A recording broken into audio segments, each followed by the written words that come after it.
Just after 10 to 8, and it's almost 3 years ago that we first met Heather Sharp. She and 11 other military wives were preparing to go on something of an adventure, heading to Chile for a challenge of a lifetime, climbing the world's highest active volcano. Well, they made it, and now their journey is being made into a special film. Let's take a look. There's this stereotype of military wives that we all stay at home, that it's all about coffee mornings, but you couldn't be more wrong. We're 12 women from all over the country. Some have not even left the UK before, and here we are just about to climb the world's highest volcano. I think tensions are already running quite high. Made me feel a bit like the weakest link. My brain felt like it was swelling and swelling and swelling, and it was going to pop out of my head. I'm never doing anything like this ever again. We're only concerned about each other. We're not concerned about what rank our husbands are. This is purely about us. I know I can do it. I'm exhausted just watching that. Wow. We've been talking about perseverance a lot this morning, haven't we? Now we know why it's the word of the year. Let's talk to Heather, who's the founder of Forces Wives Challenge. Good morning. Welcome morning. back. And also here, Paula Speed, who took part in the climb. Morning to you. Thanks for coming in. I love that clip where you were saying they think it's all coffee mornings and jumble sales. It really isn't, is it? No, there's lots to our community, so hopefully this documentary will showcase it. Now, why did you even start? Sorry, it's a really obvious question. What made you do it? So I set up the Forces Wives Challenge because I did 10 years in the regular army, and in the military there's so many opportunities for adventure and travel, and the military does adventure training to develop teamwork, leadership, but also to push people outside their comfort zone, so it builds confidence and resilience. And when I left the armed forces and saw life on the other side of the fence as a military spouse, my eyes were open to the incredible sacrifices that military families give to enable their loved ones to serve.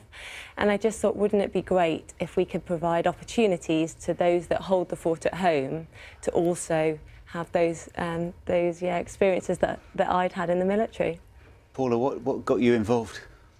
I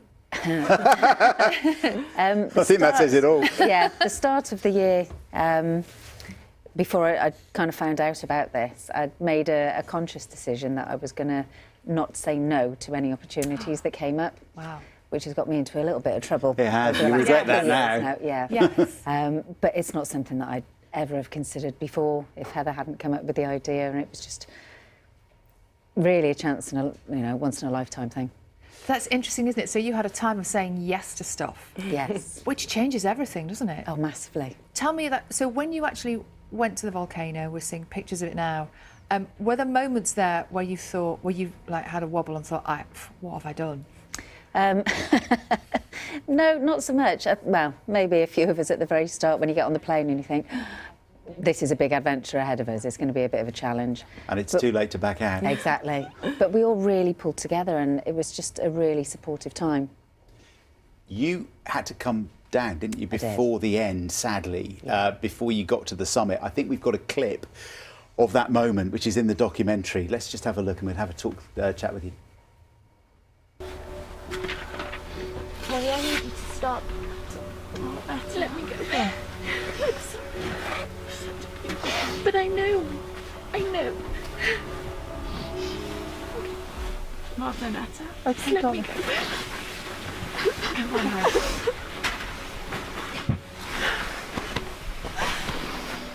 Etta said that she would go with Paula, which was the most selfless memory of the entire expedition for me.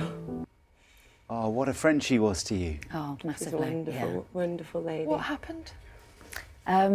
Altitude sickness got the better of me, really. I'd not been well for a couple of days, and as you're going higher, your symptoms get worse. Dr. Katie was with us. She did a clinic every evening and made sure that everybody was okay.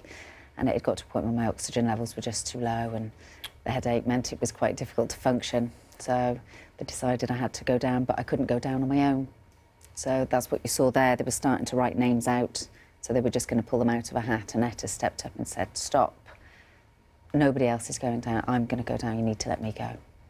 Wow. So yeah, she came with me for the 6-hour drive down to sea level. And gutting for you not to get quite to the top, but you must focus on the fact that you got there at all and that you were part of this amazing challenge because you still did it.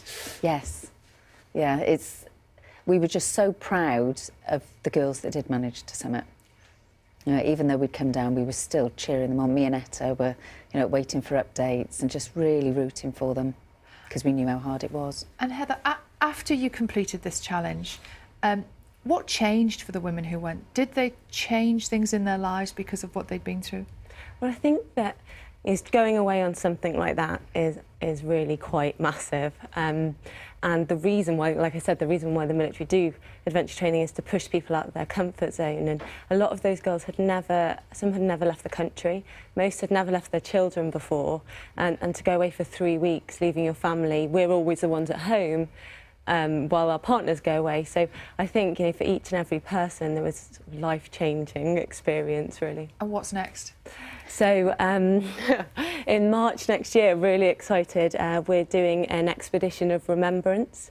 So we're taking the world's first ever all-female team to reenact the Heroes of Telemark, which is a World War II Special Forces mission across the Hardangervidda Plateau in Norway. So yeah, an absolute honour to be going on that expedition and playing. Be really. Are you going to go again, Paula? No. Now this is the year of saying no. I'll persuade. It's time to let other people experience. I guess what that's it's rotating. like. Give other, you know, and I know you must be disappointed about not quite getting to the summit, but you know, I think in a weird kind of way, the fact that you went through that sort of proves to the rest of us just how difficult it is. It kind of reminds all of us what a challenge it was for everybody. Yeah. Thank you It so much definitely for was. coming in and talking to us about that incredible experience. Thank you. Thank you.